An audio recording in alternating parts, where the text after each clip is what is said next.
హరే కృష్ణ భక్తులందరికీ స్వాగతం. ఇవాళ భగవద్గీత క్లాస్కి ప్రార్థనతో మొదలు పెడదాము. అందరూ కూడా ప్రార్థించండి నాతో పాటు.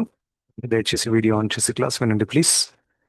ఓం నమో భగవతే వాసుదేవాయ. ఓం నమో భగవతే వాసుదేవాయ. ఓం నమో భగవతే వాసుదేవాయ. ఓం అజ్ఞానతిమిరాంధస్య జ్ఞానాంజనశలాకయ చక్షురున్మిళితం येन తస్మై శ్రీగురవే నమః. నమో విష్ణుపాదాయ కృష్ణప్రేష్ఠాయ భూతలే శ్రీమతే భక్తివేదాంత స్వామిన్నితి నామినే. నమస్తే సారస్వతే దేవే గౌరవాణి ప్రచారిణే నిర్విశేష శూన్యవాది పాశ్చాత్య దేశకారిణే. जय श्री कृष्ण चैतन्य प्रभु नित्यानंद श्री अद्वैत गदाधर श्रीवासादि गौर भक्त वृंद.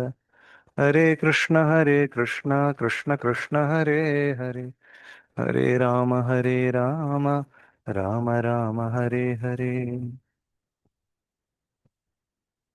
హరే కృష్ణ భక్తులందరికీ స్వాగతం ఇవాళ భగవద్గీత క్లాస్కి.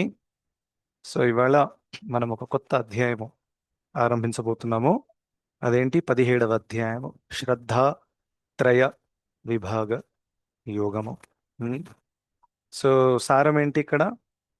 శ్రద్ధాత్రయ అంటే 3 రకాల శ్రద్ధలు ఉంటాయి. దాని గురించి భగవంతుడు చాలా చాలా డీటెయిల్గా వివరిస్తారు. ఇది కూడా చిన్న అధ్యాయమే. అండ్ 3 రకాల శ్రద్ధలు అని అంటే ఏంటి? సత్వగుణంలో ఉండే శ్రద్ధ, రజోగుణంలో ఉండే శ్రద్ధ, మరియు తమో గుణంలో ఉండేటటువంటి శ్రద్ధ. ఆబ్వియస్గా 14వ అధ్యాయం ఆల్రెడీ త్రిగుణాల గురించి ఎక్స్ప్లెయిన్ చేశారు, అవునా? ఇంకా ఒక్కొక్క గుణంలో ఉండేటటువంటి వ్యక్తి యొక్క లక్షణాలు కూడా ఎక్స్ప్లెయిన్ చేశారు, అవునా కదా, 14వ అధ్యాయంలో. మరి మళ్ళా ఇక్కడ ఎందుకు రిపీట్ అవుతుంది అని మనం అనుకోవచ్చు. ఈ అధ్యాయంలో 3 రకాల శ్రద్ధలు ఆఫ్ కోర్స్ త్రిగుణాలతో సంబంధించినవే, కానీ ఇక్కడ ఫోకస్ ఏంటి? ఆరాధన గురించి ఫోకస్ అన్నమాట ప్రత్యేకంగా. దాని అర్థం ఏంటి? ఫర్ ఎగ్జాంపుల్, ఆరాధనతో సహా ఇంకా అనేక విషయాలు కూడా చెప్తారు. కానీ అర్జునుడు ఈ అధ్యాయం స్టార్ట్ చేస్తాడు ఆరాధనతో సంబంధించినటువంటి క్వశ్చన్తో. ఎందుకంటే దీనికి ప్రీవియస్ అధ్యాయానికి లింక్ ఏంటి మనం తెలుసుకోవాలి ఒకసారి. 16వ అధ్యాయంలో భగవంతుడు అన్నారు కదా, ఏ శాస్త్ర విధిం విసృజ్య వర్తతే కామకారతః న స సిద్ధిమవాప్నోతి న సుఖం న పరాం గతిం. If I'm not wrong, that is how the verses. So ఎవరైతే శాస్త్రాలను రిజెక్ట్ చేస్తారో, ఇంకా వాళ్ళకు మనసుకు తోచినట్టు వాళ్ళు బ్రతుకుతారో, అటువంటి వాళ్ళకి నా సుఖం నా పరాంగతి, వాళ్ళకి ఎటువంటి సుఖము దక్కదు, మరియు పరమగతి అంటే మృత్యు తర్వాత కూడా ఎటువంటి మంచి గతి వాళ్ళకు దక్కదు అని భగవంతుడు చెప్పారు. మరియు ఎవరైతే శాస్త్రాలను ఫాలో చేస్తారో తతో యాంతి పరాంగతి, అటువంటి వాళ్ళకి ఉన్నతమైన గతి దక్కుతుంది. అందుకనే తస్మాత్ శాస్త్రం ప్రమాణంతే కార్య అకార్య వ్యవస్థితం అని లాస్ట్లో చెప్పారు. శాస్త్రాన్ని ఆధారంగా పెట్టుకొని మన జీవితాన్ని మనం నిర్వహించాలి అనేటటువంటి విషయం చెప్పారు. అయితే ఇప్పుడు అర్జునుడు ఈ అధ్యాయంలో మొట్టమొదటి ప్రశ్న అర్జునుడు అడుగుతారనమాట, in continuation to the previous chapter. ఏంట ప్రశ్న? ఇప్పుడు ఒక కేటగిరీ ఏంటి? శాస్త్రాలను యాక్సెప్ట్ చేసేవాళ్ళు. ప్రభుపాదుల వారు చాలా అద్భుతంగా ఎక్స్ప్లెయిన్ చేస్తారు. శాస్త్రాలను యాక్సెప్ట్ చేసి దాని ప్రకారంగా బ్రతికేటటువంటి వాళ్ళని దేవతలు అని అంటారు, లేకపోతే దైవీ గుణ సంపన్నులు అని అంటారు. శాస్త్రాలను ఎవరైతే రిజెక్ట్ చేస్తారో అటువంటి వాళ్ళను అసురులు అని అంటారు, రైట్? కానీ ఇంకొక 3వ కేటగిరీ కూడా ఉంది ఈ లోకంలో. అదేంటి? కొంతమంది శాస్త్రాలను రిజెక్ట్ చేస్తారు, కానీ వారి మనసుకు తోచినట్టు ఏదో ఒక రకమైన ఆరాధన వాళ్ళు చేస్తున్నారు, విధి విధానాలు పాటిస్తున్నారు. అవి శాస్త్రాల్లో లేవు, కానీ అయినా కానీ వాళ్ళు పాటిస్తున్నారు. మరి అది దాని గురించి ఎలా అర్థం చేసుకోవాలి? అది ఏ కేటగిరీలో వస్తుంది అనేటటువంటి ప్రశ్న అర్జునుడు అడుగుతారనమాట. మీకు అర్థమైంది కదా? అంటే అవుట్ రైట్ శాస్త్రాలను రిజెక్ట్ చేసి నా ఇష్టం వచ్చినట్టు నేను చేస్తాను అనేటటువంటి వాళ్ళు అసురులు. కొంతమంది శాస్త్రాలను యాక్సెప్ట్ చేయరు, కానీ వేరే రకమైన ఆరాధన చేస్తారు. వాళ్ళ మనసుకు తోచినట్టు ఎవరినో ఒక వ్యక్తిని భగవంతుడిగా ఆరాధిస్తారు కొంతమంది. ఊర్లలో మనం చూస్తాం, ఇక్కడ సిటీలలో కూడా నడుస్తుంది. God man. ఇంకా అందులో ఉండే ప్రాసెస్ అంతా వాళ్ళు ఫాలో చేస్తారు. ఉపవాసాలు కూడా చేయొచ్చు, ధర్మం దానము ఇవన్నీ కూడా చేస్తారు వాళ్ళు. మరి ఇది ఏ కేటగిరీలో వస్తుంది? ఎందుకంటే ఇది శాస్త్రం ప్రకారం లేదు, కానీ చేసే పని మాత్రం ఆరాధనతో సంబంధించినటువంటి పని. మరి ఇది ఏ కేటగిరీలో వస్తుందని అర్జునుడు ఈ ప్రశ్న అడగడం అనేది జరుగుతుంది. సో ఈ ప్రశ్నకి జవాబు కృష్ణుడు ఏమనిస్తారు? కృష్ణుడు ఏమంటారంటే, ఆ కేటగిరీ వాళ్ళ గురించి అర్థం చేసుకోవాలంటే కొత్త లెన్స్ పెట్టి చూడాలి. ఆ లెన్స్ ఏంటి? త్రిగుణాల లెన్స్. ఎప్పుడైతే త్రిగుణాల లెన్స్ పెట్టి చూస్తామో అప్పుడు అటువంటి వాళ్ళ యొక్క మనోభావము, వాళ్ళు చేసేటటువంటి కార్యకలాపాలు ఇవన్నీ కూడా మనకు అర్థమవుతాయి. సో అందుకనే ఈ ప్రశ్నకి జవాబు భగవంతుడు త్రివిధా భవతి శ్రద్ధ అని చెప్తారు. 3 రకాల శ్రద్ధలు ఉంటాయి. ఆ శ్రద్ధని బట్టి ఒక్కొక్కరు ఒక్కొక్క రకమైన ఆరాధన చేస్తారు. దాని తర్వాత ఈ గుణాల ప్రభావం ఏ విధంగా ఒక వ్యక్తి చేసేటటువంటి తపస్య కానివ్వండి, ఒక వ్యక్తి తినేటటువంటి తిండి కానివ్వండి, ఇవన్నింటినీ ప్రభావ పెడతాయి. అవునా? ఇప్పుడు ఫర్ ఎగ్జాంపుల్ మనకు తెలుసు కదా, తమో గుణంలో ఉండే తిండి, రజోగుణంలో ఉండే తిండి, ఇదంతా కూడా ఇదే అధ్యాయంలో కవర్ అవుతుంది. రైట్. సో ఆ విధంగా చాలా డీటెయిల్గా చెప్తారు. సో చాలా వరకు మీరు చూస్తే ఇక్కడ త్రిగుణాల చర్చ వస్తుంది ఈ అధ్యాయం, మ్యాక్సిమం పార్ట్. రైట్. సో మనం స్టార్ట్ చేద్దాం. చాలా మంచి అధ్యాయం. సో నేను స్క్రీన్ మీద డిస్ప్లే చేస్తాను. 17th chapter. Maithili Mataji can read. Okay, Madhuri Mataji has raised hand. You can read Madhuri Mataji. నేను జూమ్ చేస్తాను, ఒక్క నిమిషం ఉండండి. ఎస్, 17వ అధ్యాయం మొట్టమొదటి శ్లోకం చదవండి. హరే కృష్ణ ప్రభుజీ దండోత్ప్రణం. కృష్ణ తండ్రి. ఏ శాస్త్రమిదం అర్జున మృత్యుంజయం. ఉవాచ మర్చిపోయారు. ఓ సారీ ప్రభుజీ. అర్జున ఉవాచ ఏ శాస్త్రమిదం మృత్యుంజయం యజంతే శ్రద్ధయాన్వితః తేషాం నిష్ఠతు కా కృష్ణ సత్వం మహారజ సమః. అనువాదం. అర్జునుడు పలికెను, ఓ కృష్ణ, శాస్త్ర విధములను అనుసరించకపోయినా తమ సత్వ కల్పనను అనుసరించి పూజలు చేసే వారి స్థితి ఎటువంటిది? వారు సత్వగుణంలో ఉన్నవారు, రజోగుణంలో ఉన్నవారు, లేక తమో గుణంలో ఉన్నవారా? Hare Krishna Prabhuji. Hare Krishna. Very good. You can read the second one also. Unmute చేయండి. చదవండి. నన్నేనా ప్రభుజీ? మైథిలి మీరే చదవండి. Okay.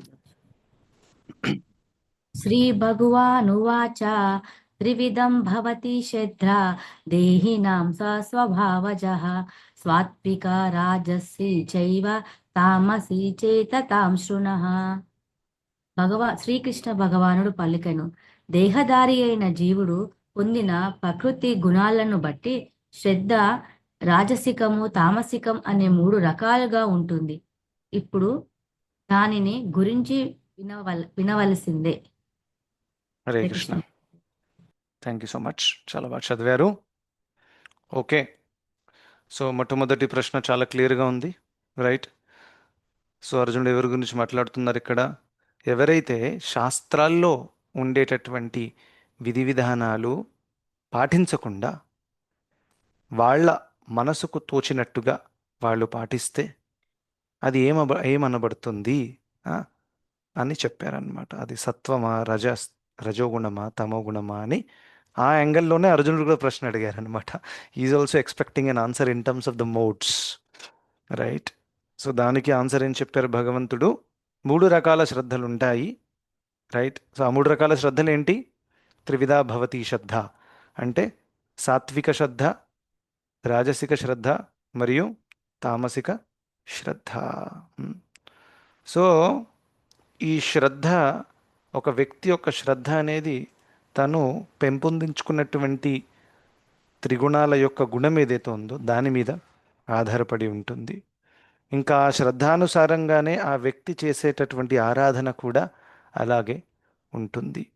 That is the whole understanding here. So ప్రభుపదుల వారు ఇందులో మంచి ఫిలాసాఫికల్ పాయింట్స్ ఇస్తారనమాట. ప్రతి ఒక్క జీవి ఒరిజినల్ స్టేట్లో శుద్ధము. ఎందుకంటే జీవి మీద ఎటువంటి సూక్ష్మ శరీర ఆవరణ ఉండదు, స్థూల శరీర ఆవరణ ఉండదు. రైట్. కన్సిడరింగ్ జీవుడు ఆధ్యాత్మిక జగత్తులో ఆ, తన అసలైన స్థాయిలో ఉన్నప్పుడు తనకి ఎటువంటి ఆవరణ లేదు. భౌతిక జగత్తుకి రాగానే అప్పుడు ఈ సూక్ష్మ శరీరము స్థూల శరీరం రావడం జరుగుతుంది. ఇంకా తను చేసేటటువంటి కార్యకలాపాలు, తను పెంపొందించుకున్నటువంటి ప్రవృత్తులు, ఇవన్నింటిని బట్టి తను ఒక గుణం ప్రభావంలో ఉంటాడు. అది సత్వగుణము, రజోగుణము మరియు తమో గుణము. సో జనరల్గా చెప్పాలంటే ఈ లోకంలో ప్రతి ఒక్క వ్యక్తి ఈ మూడు గుణాలచే ప్రభావింపబడతాడు. ప్రతి ఒక్క వ్యక్తిలో మూడు ఉంటాయి,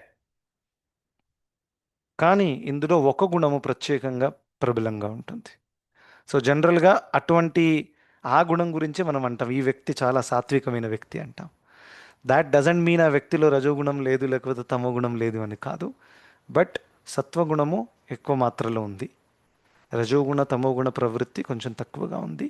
అది కూడా పరిస్థితిని బట్టి అది బయటకు వస్తుంది. ఎంత మంచివాడైనా ఏదో ఒక రోజు కోప్పడతాడు, అవునా కదా, తన పర్సనల్ విషయానికి వస్తే. రైట్. సో ఆ విధంగా తను ఈ త్రిగుణాల మధ్యలో కంప్లీట్గా చిక్కిపోతాడనమాట. మరి ఎవరు ఏ త్రిగుణాల ప్రభావంలో ఉంటారు అనేది ఎలా నిర్ణయింపబడుతుంది? అది ఒక ముఖ్యమైనటువంటిది ఏంటంటే, అఫ్ కోర్స్ మనం పూర్వజన్మలో ఎటువంటి గుణాన్ని పెంపొందించుకున్నామో జనరల్గా అది క్యారీ ఫార్వర్డ్ అవుతుంది.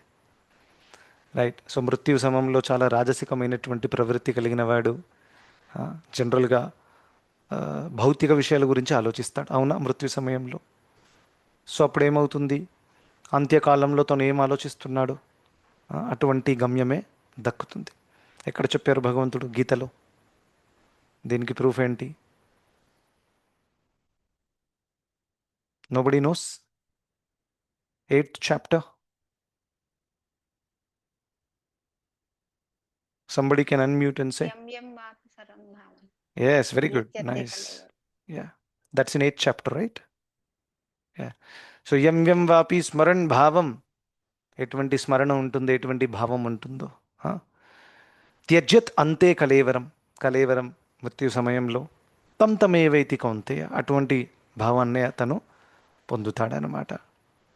సో అందుకనే చాలా వరకు ఒక వ్యక్తి దగ్గర పుట్టుకతో ఉండేటటువంటి తన దగ్గర ఉండేటటువంటి స్వభావం ఏదైతే ఉందో అవి చాలా వరకు పూర్వజన్మ నుండి క్యారీ ఫార్వర్డ్ అవుతుంది. సో అందుకనే పిల్లలలో కూడా మనము, నేను పిల్లల గురించి ఎందుకు మాట్లాడుతున్నానంటే వాళ్ళు పుట్టుకకు దగ్గరగా ఉంటారు, ఇంకా దగ్గరగా ఉంటారు. ఇంకొక రెండవది ఏంటంటే ఈ ప్రత్యేకంగా ఈ లోకం యొక్క ప్రభావం ఇంకా వాళ్ళ మీద ఫుల్గా రావడం స్టార్ట్ అవ్వలేదు. ఇంకా వాళ్ళు కొంచెం ఫ్రెష్గా ఉన్నారనమాట, ఇప్పుడే వచ్చారు. రైట్. ఇప్పుడు మనల్ని అడిగారు అనుకోండి, ఫర్ ఎగ్జాంపుల్ నేను ఆల్రెడీ 32 సంవత్సరాలు జీవించాను ఈ శరీరంలో. సో ఎన్నో సంస్కారాలు ఈ జన్మలో ఉండే సంస్కారాలు ఎన్నో కొత్తవి నాకు వచ్చాయి, అవునా. సో ఇప్పుడు నా పర్సనాలిటీ కంప్లీట్గా నా పూర్వజన్మ సంస్కారాల మీద ఆధారపడింది అని చెప్పరాదు. అండ్ అది పాజిటివ్గా కూడా చూడొచ్చు. ఫర్ ఎగ్జాంపుల్ నా పూర్వజన్మ సంస్కారం ప్రకారము కంప్లీట్ రాక్షస స్వభావమే, మాంసాహారం తినడము, అన్నీ ఇది చేయడం. కానీ ఇప్పుడు నేను విధి విధానాలు పాటిస్తున్నాను, అంటే కొత్త సంస్కారాలను పెంపొందించుకున్నాను, మంచి సంస్కారాలు. రైట్. అలా. సో అందుకని మనం చూస్తాము ఎప్పుడెప్పుడు పిల్లలు కూడా ఒకే ఇంట్లో సేమ్ తల్లి గర్భంలో పుట్టినప్పటికీ అందరికీ స్వభావము వేరువేరుగా ఉంటుంది, ఇంట్రెస్ట్లు వేరువేరుగా ఉంటాయి. రైట్. ఎందుకంటే జీవాత్మ తన సూక్ష్మ శరీరంలో తన కోరికలు సంస్కారాలు అన్నీ తీసుకొని క్యారీ ఫార్వర్డ్ అవుతుంది ఇక్కడ.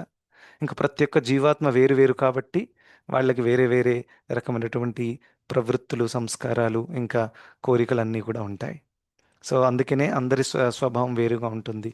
కోపము, కొంతమంది చాలా సాత్వికంగా ఉంటారు, కొంతమంది చాలా అల్లరి చేసేవాళ్ళు ఉంటారు. ఇవన్నీ కూడా వెరైటీస్ మనము చూడొచ్చు.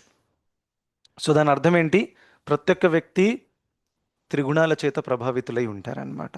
సో కొంతమంది చాలా చాలా సౌమ్య స్వభావము, ఇంకా వాళ్ళ తినే తిండి కూడా చాలా చాలా సాత్వికంగా ఉంటుంది. ఎప్పుడు కోప్పడరు, పిల్లలు కూడా చెప్పిన మాట వింటారు. And they are very much very very cooperative. So అప్పుడు అర్థం చేసుకోవచ్చు ఈ జీవాత్మ చాలా చాలా సాత్వికమైనటువంటి స్వభావాన్ని కలిగి ఉంది అనేది. ఇంకా కొంతమంది కోపం చూపించడము, ఇంట్లో సామాన్లు పగలగొట్టడము, ఇంకా రివర్స్ మాట్లాడడము, ఆ, వేరే వాళ్ళను హర్ట్ చేసే విధంగా మాట్లాడటం. సత్వగుణంలో ఉండేవాడు ఎప్పుడు కూడా కోఆపరేట్ చేస్తాడు. కోఆపరేట్ ఏంటంటే "అదే, నా పాయింట్ కాదండి, మీ పాయింట్ కూడా వింటాను, చెప్పండి, మీ పాయింట్ కూడా అర్థం చేసుకొని let's work out on what is best." సత్వగుణం వాడు, సత్వగుణం వాడు ఎదుటోళ్ళ గురించి ఆలోచిస్తాడు. అరే తను ఏ ఏ బ్యాక్గ్రౌండ్ నుంచి మాట్లాడుతున్నారు ఎక్సెట్రా. రజోగుణం వాడు ఎప్పుడు కూడా నేను అనుకున్నదే నడవాలి, నాకే ప్రాబ్లం ఉంది, నా ప్రాబ్లం సాల్వ్ అవ్వాలి, నీ ప్రాబ్లం గురించి నాకు సంబంధము లేదు. అవునా? సో ఆ విధంగా రజోగుణంలో ఉండేటటువంటి స్వభావం ఉండేటటువంటి ఆ, జీవాత్మలు ఇటువంటి స్వభావాలను, ఇటువంటి గుణాలను వ్యక్తం చేస్తారు. ఎక్కడైతే వాళ్ళు చాలా హార్ష్గా మాట్లాడడము, ఇవన్నీ కూడా పిల్లలలో కూడా మనం చూస్తాం ఇది. పిల్లలకి ఎవరు ట్రైనింగ్ ఇచ్చారండి? ఇంట్లో సామాన్ పగలగొట్టే ట్రైనింగ్ ఎవరు ఇచ్చారు? లేకపోతే కోప్పడే ట్రైనింగ్ ఎవరు ఇచ్చారు? ఎవరు ఇవ్వలేదు. ఆ, ఆ స్వభావము పూర్వజన్ నుంచి క్యారీ ఫార్వర్డ్ అయింది. ఇక్కడ అది ఈ విధంగా వ్యక్తం అవుతుంది అన్నమాట. ఇంకా తామసిక ప్రవృత్తి కూడా ఉంటుంది. రైట్? ఎక్కడైతే ఒక వ్యక్తి ఎప్పుడు నిద్ర, ఆలస్యము, ఏది బద్ధకస్తం ఉంటుంది. ఇది ఓ సామాన్ తీసుకురారా అక్కడికి వెళ్ళంటే కూడా దానికి కూడా నేను వెళ్ళను. ఇంట్లో ఏదైనా పని చేయంటే అది కూడా లేదు. సరే చదువుకో కనీసం, అది కూడా లేదు, రోజంతా పడుకోవాలి. ఇలాంటి స్వభావం కూడా ఉంటుంది. So we can see that even in the childhood somebody gets these kind of ప్రవృత్తిస్. ఇంకా అది ఒకవేళ సరైన ట్రైనింగ్ గనక ఇవ్వలేదనుకోండి ఆ చైల్డ్హుడ్ ఫేజ్లోనే. చైల్డ్హుడ్ గురించి ఎందుకు మాట్లాడుతున్నానండి, ఇక్కడ లేదే లేదు శ్లోకంలో. చైల్డ్హుడ్ ఎందుకు అంటున్నానంటే, ఆల్దో ఒక వ్యక్తి తన పూర్వజన్మ సంస్కారాలు తీసుకొని పుట్టాడు ఒక రకమైన కాన్ఫిగరేషన్తో. జస్ట్ లైక్ మీరు మొబైల్ ఫోన్ కొంటే డిఫాల్ట్ కాన్ఫిగరేషన్ వస్తుంది, default ring tone, default screen saver. కానీ మీరు దాన్ని చేంజ్ చేయొచ్చు. మీరు ఒకసారి కొనుక్కొని స్క్రీన్ సేవర్ చేంజ్ చేస్తారు, రింగ్ టోన్ చేంజ్ చేస్తారు, వాల్పేపర్ చేంజ్ చేస్తారు. ఆ చేంజ్ చేసే ప్రాసెస్నే ఏమంటారు? సంస్కారాల యొక్క శిక్షణ అని అంటారు. అవునా? సో ఒక వ్యక్తికి చిన్నప్పటి నుంచే, పుట్టిన దానికంటే ముందు నుంచే గర్భాధాన సంస్కారము, ఆ, వివాహ సంస్కారం కూడా తర్వాత వస్తుంది అఫ్ కోర్స్. మరి దాని తర్వాత నామకరణ సంస్కారము, ఉపనయన సంస్కారము, ఆ, ఇలా ప్రతి ఒక్క స్టేజ్లో సంస్కారాలు ఉన్నాయి. దేని ద్వారానైతే ఒక వ్యక్తి బహుశా తను నిమ్నమైన సంస్కారాలు ప్రవృత్తిలో పుట్టిన కానీ తనకి ఈ జన్మలో మంచి సంస్కారాలు ఇచ్చే ప్రయత్నం జరుగుతుందన్నమాట. కానీ వెల్కమ్ టు కలియుగ, ఎక్కడైతే ఎటువంటి సంస్కారాల ట్రైనింగ్ లేదు. అందుకని ప్రభుపాదుల వారు అన్నారు, people are living like cats and dogs. ఇది చాలా హెవీ స్టేట్మెంట్. ఎందుకంటే క్యాట్స్ అండ్ డాగ్స్కి సంస్కారాల సిస్టమ్ ఉండదు. ఆ క్యాట్ ఏం చేసేస్తుంది? పిల్లల్ని అంటుంది, రోడ్డు మీద వదిలేస్తుంది. వాడు ఎక్కడ వెళ్తున్నాడు, ఏం చేస్తున్నాడు, క్యాట్ చూస్తుందా? చూడదు. అదేవిధంగా కలియుగంలో కూడా మా పిల్లలకి సంస్కారాలు ఇవ్వాలి, ట్రైనింగ్ ఇవ్వాలి అనేటటువంటి ఎటువంటి అటెంప్ట్ కూడా లేదు. ఆ, అక్కడెక్కడ తిరుగుతున్నారు, కాలేజ్లో ఎవరితో మాట్లాడుతున్నారు, ఫోన్లో ఎవరితో చాటింగ్ చేస్తున్నారు, people are not even concerned about it. So ఆ విధంగా ఒక వ్యక్తికి అనిపించదన్నమాట సంస్కారాలు ఇవ్వాలి, ట్రైనింగ్ ఇవ్వాలి అని ఎక్సెట్రా అని. సో కలియుగ లక్షణం. అండ్ దానివల్ల చాలా డ్యామేజ్ జరుగుతుంది సమాజంలో. మీరు చూడొచ్చు ఎన్ని రేప్ కేసులు, ఎన్ని మర్డర్ కేసులు, ఆ, ఇవన్నీ కూడా. జస్ట్ రీసెంట్గా మీరు చూస్తే లాస్ట్ వీక్లో బాంబేలో లోకల్ ట్రైన్లో ఒక వ్యక్తి వేరే వ్యక్తి మర్డర్ చేశాడు అందరి ముందు. ఎందుకు? వర్షం వస్తుంది. ఒక ఈ వ్యక్తి అన్నాడు డోర్ క్లోజ్ చేద్దాం, నీళ్లు లోపలికి వస్తున్నాయి. ఈ వ్యక్తి అన్నాడు నోను ఓపెన్గా ఉంచు, గాలి వస్తుంది. ఈ విషయం, ఈ విషయంలో డిసగ్రీమెంట్. ఇది లోకల్ ట్రైన్, ఫుల్ ప్యాక్డ్, జనాలు ఉన్నారు అందరు అక్కడ, వందల మంది ఉన్నారు. ఈయన జేబులో నుంచి కత్తి తీసి పొడి చేశాడు. Spot death. ఈ వీడియో కూడా సర్క్యులేట్ అయింది ఆన్లైన్లో. స్పాట్ డెత్, రక్తం అంతా కూడా. ఎవరు మధ్యలో రాలేదు కాపాడడానికి. ఇంతమంది ఉన్నారు, అందరు కలిసి పట్టుకుంటే వాళ్ళు ప్రివెంట్ చేసేవాళ్ళు యాక్చువల్గా. ఒక 5 మంది కూడా పట్టుకుంటే చాలు. But nobody interfered. ఆ అబ్బాయి, చచ్చిపోయిన అబ్బాయి 22 ఏళ్ళ సంవత్సరం, కాలేజ్లో చదువుతున్నాడు. నిండు ప్రాణం పోయింది. What is happening? సో ఆ విధంగా ఈ చెడు సంస్కారాల చెడు సంస్కారాలని గనక మనం అధిగమించలేదనుకోండి, సమాజం ఇలా తయారవుతుంది. ఇది చంపేటటువంటి అసలు విషయమా చెప్పండి? ఆ? సో ఇవన్నీ కూడా నిమ్నమైన సంస్కారాల యొక్క అవుట్పుట్ ఇలాగే ఉంటుంది. ఉమ్. సో ఇది త్రిగుణాలు ఈ విధంగా ప్రభావ పెడతాయి అనేటటువంటి విషయము మనం చాలా సీరియస్గా తీసుకోవాలి. ఇంకా సంస్కారాల ద్వారా ట్రైనింగ్. ప్రభుపాదుల వారు అద్భుతమైన పాయింట్ ఒకటి చెప్తారు 2వ శ్లోకంలో. భగవంతుడు ఎక్కడైతే చెప్తారో ఉమ్, ఆమ్, త్రివిధ భగవతి శ్రద్ధ దేహినాం, ఆ, సాత్వికి రాజసి చైవ తామిసి, 3 రకాల శ్రద్ధలు చెప్తారు కదా. సో ప్రభుపాదుల వారు ఒక మంచి అద్భుతమైన పాయింట్ చెప్తారు. అదేంటంటే ఒక వ్యక్తి బహుశా నిమ్నమైన గుణాలలో ఉన్నప్పటికీ ఒక సొల్యూషన్ ద్వారా తను మళ్ళీ ఉన్నతమైన గుణానికి రావచ్చు, అంటే సత్వగుణం శుద్ధ సత్వానికి. అదేంటి? ఒక ఆధ్యాత్మిక గురువు యొక్క శరణాగతి తీసుకొని. ఇప్పుడు మీరు చూస్తే కూడా చిన్నప్పుడు ఉపనయన సంస్కారం చేసినప్పుడు ఆ అబ్బాయికి ఒక ఆధ్యాత్మిక గురువు ద్వారా ఆ ఉపనయనం అనేది జరుగుతుంది. ఒక గురువుని తను ఆఫీషియల్గా స్వీకరిస్తాడనమాట. ఇంకా దాని తర్వాత గురుకుల్లో వెళ్ళి ట్రైనింగ్ అదంతా ఉంటుంది. సో ఒక గురువు అండలో ఉండి తను ట్రైనింగ్ తీసుకొని గురువు సేవ చేస్తాడు. ఏమవుతుంది దాని ద్వారా? ఆ జీవాత్మ ఆటోమేటిక్గా రజో గుణ మరియు తమో గుణ ప్రవృత్తులను అధిగమించి సత్వగుణ స్థాయికి రావచ్చు. When one follows the instructions of spiritual master. ఒక ఆధ్యాత్మిక గురువు యొక్క శరణాగతి తీసుకొని వారి ఉపదేశాలను గనక ఒక వ్యక్తి పాటించాడు అనుకోండి, ఆటోమేటిక్గా ఆ వ్యక్తి నిమ్నమేల గుణాలను అధిగమించవచ్చు. ఆల్దో ఆ వ్యక్తి తను పూర్వజన్మ నుండి ఆ నిమ్నమైన గుణాలతోనే పుట్టాడు, అయినా కానీ కన్ఫిగరేషన్ చేంజ్ చేయొచ్చు. కన్ఫిగరేషన్ చేంజ్ చేయడానికి ఏం కావాలి? ఒక ఆధ్యాత్మిక గురు యొక్క కృప కావాలి. సో అందుకనే whenever there is difficulty in terms of following any standard, ఒకవేళ మనం ఒక రకమైన స్టాండర్డ్ ఫాలో చేయడంలో మనకు డిఫికల్టీ అయితే దానికి సింపుల్ సొల్యూషన్ ఏంటి? Be accountable to seniors. అప్పుడే మన లైఫ్ మారుతుంది. ఇది చాలా రిలేటెడ్ ఇక్కడ. ఎందుకంటే మనం చూడాలి మన ప్రాక్టికల్ లైఫ్లో. నేను కూడా ఇస్కాన్లో ఉన్నాను, నాకు కూడా దీక్ష అయిపోయింది. ఇప్పుడు దీక్ష అయిపోయింది కాబట్టి నేను ప్యూర్ డివోటీని, ఇంకా నాకు ఎవరి అకౌంటబిలిటీ అవసరం లేదు. అండ్ దెన్ ఈ విధంగా చేస్తే మెల్లిమెల్లిగా కాలం గడిచిన కొద్దీ మన స్టాండర్డ్స్ తగ్గిపోతాయి. సో మొన్న గౌరాంగ్ ప్రభు ఇక్కడ హైదరాబాద్కి వచ్చారు. వారి యొక్క అద్భుతమైన సత్సంగం మాకు దక్కింది. ఇంకా మాతో కొంతమంది లీడర్స్తో సెపరేట్గా 10-15 మందితో సెపరేట్ మీటింగ్ ఒకటి పెట్టారు. సో అందులో నాకు కూడా సౌభాగ్యం దక్కింది అందులో ఉండడానికి. సో అక్కడ గౌరాంగ్ ప్రభు ఒక విషయం చెప్పారు. The biggest challenge ISKCON devotees are facing. ఎందుకంటే ఆయన జీబీసీ కాబట్టి మొత్తం వరల్డ్ వైడ్లో, ప్రత్యేకంగా ఇండియాలో ఎక్కడైనా ఆయనకి విజిబిలిటీ ఉంది. ఈ ఆర్గనైజేషన్లో ఏం నడుస్తుంది, ఫ్యూచర్ ఏంటి అనేదంతా కూడా. అందరికంటే పెద్ద ఛాలెంజ్ ఏం చెప్పారో తెలుసా? ప్రస్తుత కాలంలో ఉండే మన ఇస్కాన్ డివోటీస్కి పెద్ద ఛాలెంజ్ ఒక చోట కూర్చొని ప్రభుపాదుల వారి బుక్కులు చదవడం. ఇది అందరికంటే పెద్ద ఛాలెంజ్ అయిపోయింది. ఒక 30 నిమిషాలు కూడా చదివే ఓపిక లేదు గనక లేదు. టైం లేదని కాదు, కానీ ఓపిక లేదు. ఎందుకంటే we are so much into the world of social media. ఇంకా మన లైఫ్ని మనం ఎంత కాంప్లికేట్ కూడా చేసుకున్నాం ఎన్నో రకాలుగా. ఎస్, నేను రీసెంట్గా ఒకటి చూశాను. ఒక డివోటీ సర్కిల్లో ఒక రిలేటివ్ ఉన్నారు. ఆయన డివోటీ కాదు, తను యుఎస్లో ఉన్నాడు అనమాట. తను 2 జాబులు చేస్తున్నాడు. Just imagine. పొద్దున 10 నుంచి 6 దాకా ఒకటంట, 7 నుంచి రాత్రి 12 దాకా ఇంకొకటంట. అసలు ఎందుకు?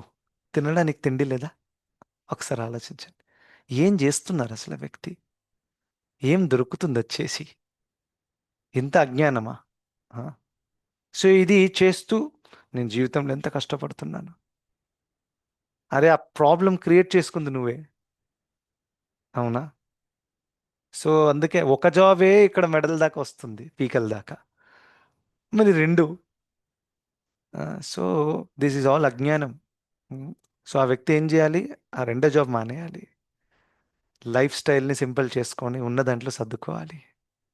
సింపుల్ తిండి, సింపుల్ అంతా కూడా చేసుకొని. We want to enjoy 5 star and then we want to work like 2 jobs, 3 jobs. Why? So ఇది అజ్ఞానం అనమాట. సో ఇలాంటి కాంప్లికేషన్స్ చేసుకున్నందువల్ల డివోటీస్ కూడా పరిస్థితి ఏమైపోయిందంటే, వాళ్ళు ఒక 30 నిమిషాలు కూడా కూర్చొని భగవద్గీత లేకపోతే ప్రభుపాదుల వారి బుక్ చదవడం has become a biggest challenge. చాలా మంది చదవట్లేదు కూడా బుక్స్ డైలీ, వారానికి ఒకసారి టైం ఉన్నప్పుడు. డైలీ చదివే డివోటీస్ చాలా తక్కువ. ఇంకా డైలీ చదివే దాంట్లో కూడా ఒక డైలీ 30 నిమిషాలు చదివే వాళ్ళు కూడా చాలా తక్కువ. We understand every one situation is different, but కలియుగంలో మన లైఫ్లు ఇలాగే ఉన్నాయి. దాన్ని ఎక్కువగా మనం మార్చరాదు కూడా ఇప్పుడు. సో అందుకనే సీరియస్ క్యాండిడేట్స్ ఎవరైతే ఉన్నారో, గౌరాంగ్ ప్రభు ఒక విషయం చెప్పారు. లాస్ట్ 33 years నుంచి ఆయన సేవ చేస్తున్నారు. 1993లో తను బ్రహ్మచారిగా జాయిన్ అయ్యారు బాంబేలో. పరమ పూజ్య రాధానాథ్ మహారాజ్, వేరే వేరే గొప్ప గొప్ప సన్యాసులతో వారు కలిసి వారి సేవ చేశారు. అయితే ఒక విషయం చెప్పారు. ఎవరైతే లాస్ట్ దాకా టికాయించి ఉండి అద్భుతమైన సేవ చేశారో వాళ్ళలో ఒకటి కామన్గా చూశారనమాట. ఇంకా ఎవరైతే స్టార్టింగ్లో కొన్ని రోజులు చేసి తర్వాత పతనం చెంది భక్తిని వదిలేసి వెళ్ళిపోయారో వాళ్ళల్లో కూడా ఒక కామన్ ప్యాటర్న్ చూశారనమాట.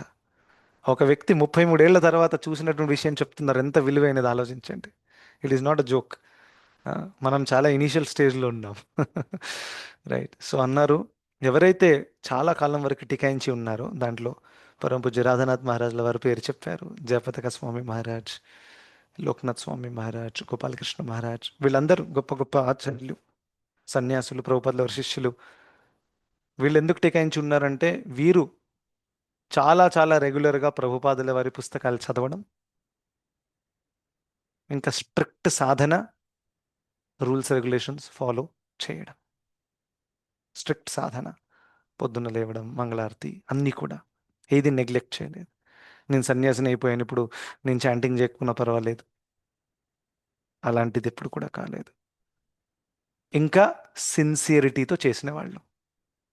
సిన్సియరిటీ అంటే ఎవరైతే, ఏ లీడర్ అయితే ఎటువంటి పదవి, హోదా, ఇందులో డబ్బు, ఇందులో నాకు పర్సనల్గా ఏం దక్కుతుంది అనేటటువంటి భావం లేకుండా ఎవరైతే చేశారో వాళ్ళు లాస్ట్ దాకా టికాయించారు. ఇంకా ఎవరైతే వాళ్ళ మనసులో అనుకున్నారో, నాకు కూడా ఒక ప్రెసిడెంట్ పోస్ట్ వస్తే బాగుంటుంది, నన్ను ప్రెసిడెంట్ చేయండి ప్లీజ్, ఇలా గొడవ చేసి ప్రెసిడెంట్ అయ్యి ఇటువంటి వాళ్ళందరూ పతనం చెంది వెళ్ళిపోయారు. ఎందుకంటే this is not the right place for it. మీకు పదవి, హోదా కావాలంటే మీరు కార్పొరేట్ వరల్డ్లో వెళ్ళండి, ఉద్యోగం వెతుక్కోండి, సంపాదించండి. ఇక్కడ వచ్చేది కృష్ణుడి సేవ చేయడానికి. సో ఈ ప్లేస్లో మిస్ మ్యాచ్ అయిపోతుంది. అందుకని అటువంటి వాళ్ళు ఉండలేకపోతారు చాలా కాలం.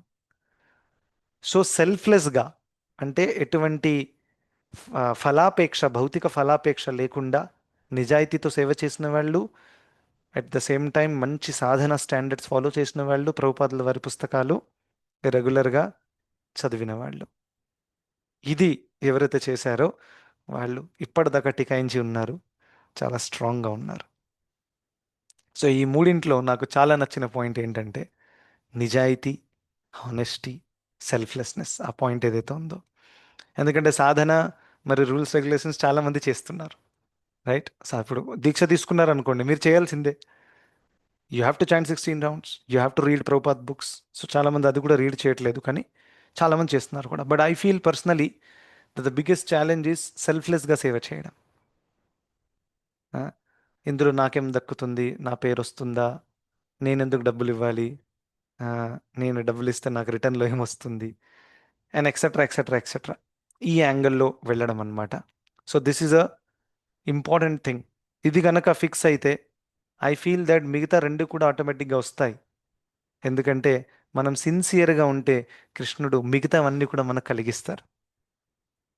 రైట్. ఒక సిన్సియర్ సోల్ని భగవంతుడు సరైన పరిస్థితిలో పెడతారు, వారికి తగినటువంటి రీసోర్సెస్ అన్నీ కూడా అందిస్తారు. ఫర్ ఎగ్జాంపుల్, ప్రభుపాదుల వారు సిన్సియర్ సోల్, అన్ని రీసోర్సెస్ వచ్చాయా లేదా? ప్రభుపాదుల వారు ఏదో ధనవంతుల కుటుంబంలో పుట్టారా, కోట్ల రూపాయలు ఉన్నా, ఏం లేదు, జీరో. బట్ ద ఓన్లీ ఒకే ఒక సంపద తన దగ్గర ఏముంది? సిన్సియరిటీ, నిజాయితీ మరియు నిస్వార్థ సేవాభావం. ఇది చాలా తీవ్రంగా ఉండింది. కొంతమందిలో ఉంటుంది, ఇది కూడా వేరే వేరే మాత్రలలో ఉంటుంది. 10% 20, ప్రభుపాదుల వారు 100% దాటిపోయింది అసలు. సో అటువంటి భక్తుడికి ప్రభుపాదుల వారికి అన్ని కలిగించారా లేదా కృష్ణుడు?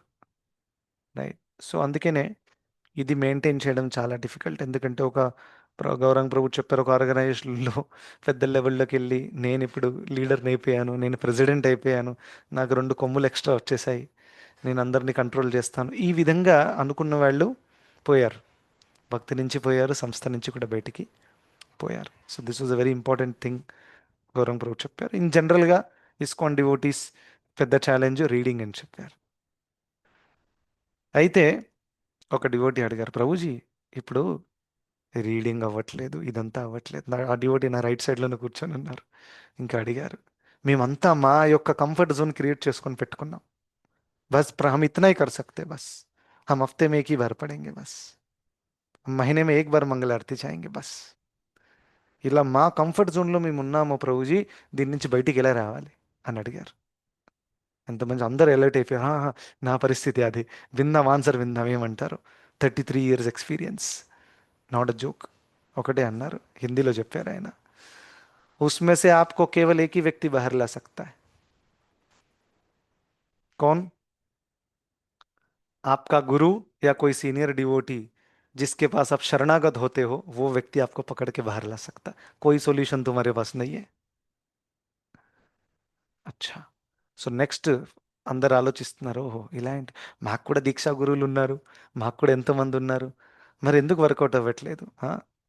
అయితే గౌరంగ ప్రభు ఏం చెప్పారా ఏమంటే, మీకు సీనియర్లు ఉండొచ్చు, దీక్షా గురువు ఉండొచ్చు, కానీ మీ శరణాగతి ఎంత ఉంది వాళ్ళ పట్ల, దాని మీద ఆధారపడి ఉంటుంది వాళ్ళు మిమ్మల్ని ఎలా కరెక్ట్ చేస్తారనేది. నేను అనొచ్చు, రాధేశ్యామ్ ప్రభు ఈజ్ మై శిక్షా గురు, కానీ నేను రాధేశ్యామ్ ప్రభు దగ్గర వెళ్ళి గైడెన్స్ తీసుకుంటున్నాను, నా పరిస్థితి ఎలా ఉంది, నా రీడింగ్ అవ్వట్లేదు, ప్రభుజీ మీరేం చెప్తే అది చేస్తాను ప్రభుజీ. ఇలా చెప్తున్నారా? ఇలా చెప్తేనే అప్పుడు ఆయన మనల్ని కరెక్ట్ చేయగలుగుతారు. ఇలా నేను మునుగుతున్నాను, నన్ను రాధేశ్యామ్ ప్రభు ఎత్తండి అంటే ఆయన ఎత్తగలుగుతాడు. ఇక్కడ మునుగుతూ కూడా హరే కృష్ణ ప్రభుజీ నేనేం మునగట్లేదు, నేను చాలా బాగున్నాను, I'm doing very well in my spiritual life, ఆయన ఎలా ఎత్తుతాడు? ఇది మన పరిస్థితి. సో గౌరంగ ప్రభు ఏమన్నాడు సొల్యూషన్? ధక్కా ఖానా పడేగా. सो जाके ढूंढो कौन आपको धक्का दे सकता है. वो धक्का खाओगे, जब जीवन में झटका लगेगा तब बाहर आओगे तुम कंफर्ट जोन से. उनके लास्ट लोग जोक చెప్పారు, अगर कोई नहीं मिल रहा है झटका देने वाला तो अपने वाइफ के पास जाओ, झटका ले लो और आगे बढ़ो అని అన్నారు. సో ఆ విధంగా ఏదో ఒక మనల్ని జీవితంలో కదిలించే పరిస్థితులు వస్తే అప్పుడే మనం ఎదుగుతాం. ఆ కదిలించే వాళ్ళు మనకు కావాలి. అందుకనే మనకి నిజమైన ఫీడ్బ్యాక్ ఇచ్చేటటువంటి సీనియర్లతో మనం గైడెన్స్ తీసుకుంటే అప్పుడు మనం ఎదుగుతాం. లేకపోతే నా లైఫ్ నేను ఇంతే చేస్తానండి అనేటటువంటి ఫీలింగ్లో ఉంటాం. So this is one of the challenges. So ఈ గుణాల ప్రభావం మన మీద కూడా పడుతుంది ఆధ్యాత్మిక మార్గంలో కూడా. సో అందుకనే ప్రభుపాదుల వారు ఏం సొల్యూషన్ చెప్పారు? ఆల్దో నిమ్నమైన గుణాలలో ఉన్నప్పటికీ ఒక ఆధ్యాత్మిక గురువు మిమ్మల్ని బయటికి తీయగలుగుతారు. 2వ శ్లోకంలో తాత్పర్యం చదవండి, మీకు క్లియర్గా అర్థమవుతుంది. సో అందుకనే always be under the radar of senior devotees. Thank you so much. Hare Krishna.